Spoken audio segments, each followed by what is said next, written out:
The U.S. military fired a barrage of missiles into Syria early Friday, the apparent retaliation for the gruesome chemical weapons attack Tuesday by President Bashar al-Assad's forces, an attack that killed about 100 civilians. It was the first direct U.S. assault on Syrian government forces. Here's VOA's Isabella Ciccoli with more. Dozens of Tomahawk cruise missiles were launched from U.S. Navy destroyers in the Mediterranean in retaliation for the chemical weapons attack American officials believe Syrian government aircraft launched on a rebel-held town with a nerve gas, possibly sarin. After the strike, President Donald Trump spoke to reporters at his retreat in southern Florida.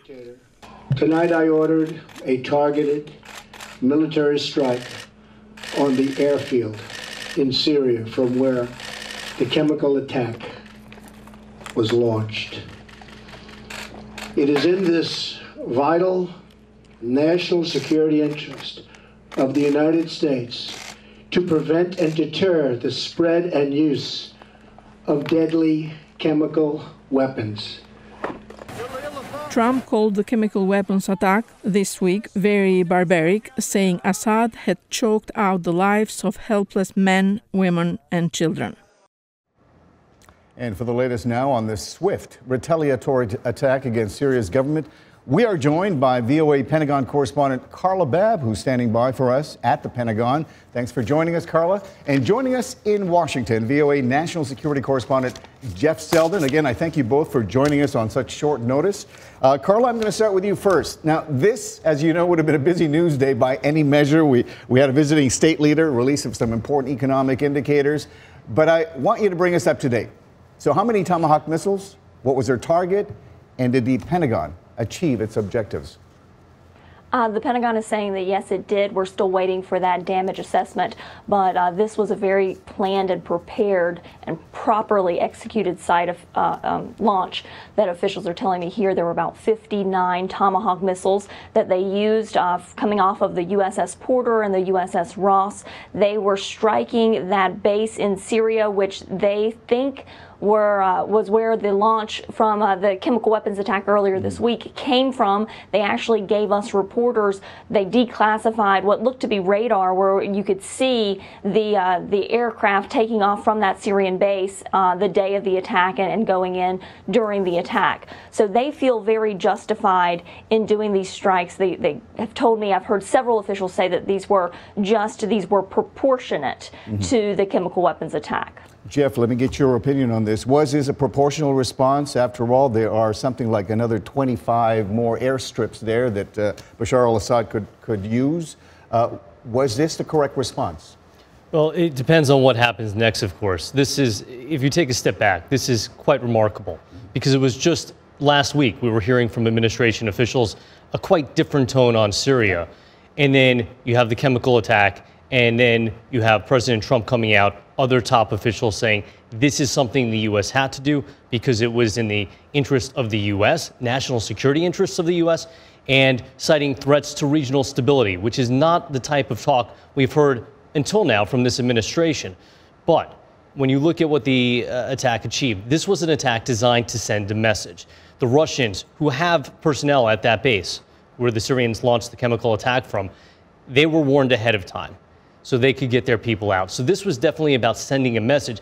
But the key thing that's going to happen is, how does the world react? Already we've heard Russia say that they're thinking about not enforcing the memorandum of understanding they have with the U.S. about deconflicting for the flights that both countries are running right now over Syria. The U.S. to strike against Islamic State, Russia, for what it says, are strikes against terrorist groups, including Islamic State. If you don't have that deconfliction, what happens? How does Bashar al-Assad react? This is a man who is supported by Russia. Russia is the only reason, according to intelligence officials, that he's been able to hold on to power as long as he has. Yet he's been willing to thumb his nose at Russia on occasion, where Russia has symbolically removed troops and removed support. What does he do next? And then once these countries make their moves, what's the second act for the Trump administration? Right. How do they follow it up? And there's been some concern by former officials who are already talking about a comment that came out of the Pentagon that this might have been a one-off strike. What type of message does that send if it's just a one-time deal? I want to talk to you about the possible response afterwards, but I want to get Carla into this. Carla, what happens next here? What is the likelihood now of future strikes? Could we see a second act here? Well, I think that this is going to depend on what the Syrians and what the Russians do next. As Jeff was mentioning, we did let the Russians know there were Russians on that base that was targeted. And we did let them know through our deconfliction channel what we were going to do.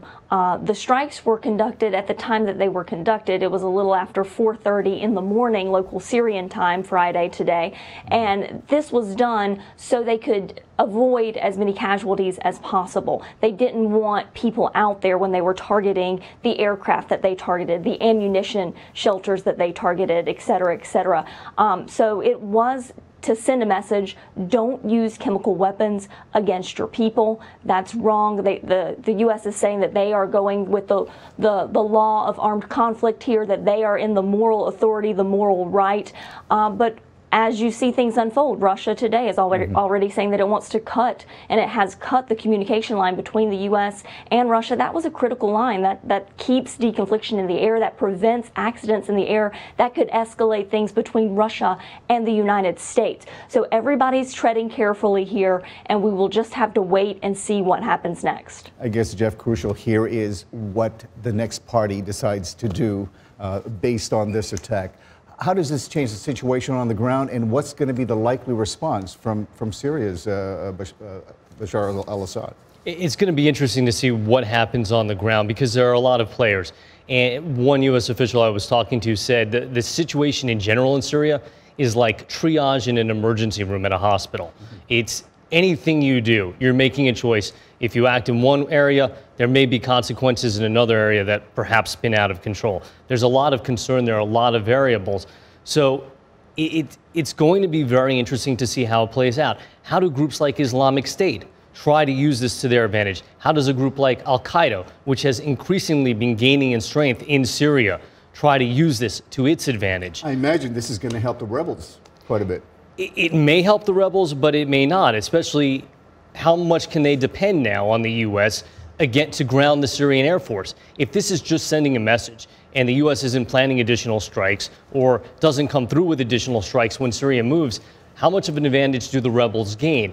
And at this point, given the years that Assad, backed by Russia and Iran, have had to degrade the rebels and kind of push them into very relatively small pockets, how much how much momentum are they going to be able to gain, even if they do get some help? How much potency? They'll be able to stick around, according to most people I talk to, but will they be able to push Assad back on his heels? And the other question is, to what extent is the U.S. looking to enforce regime change? When he was asked about that, the Secretary of State, Rex Tillerson, said a process is underway to remove Assad, but he also said first priority is destroying Islamic State. So many questions, so little time. Carla, in the 10 seconds that I have, what do you expect to find out today? Well, we're trying to find out how where the United States troops on the ground are. Are they protected? Because this does open up that can of worms. There was this unofficial agreement between Syria and the United States that they weren't striking at each other. Now the United States has struck the Syrians, and there are American troops in Syria. So that is the top priority for the Pentagon, keeping those men and women safe. Keep us posted. Thank you so much, Carla and Jeff. We are far from done talking about this issue. Coming up next, world reaction to the U.S. response and what we might be able to expect next.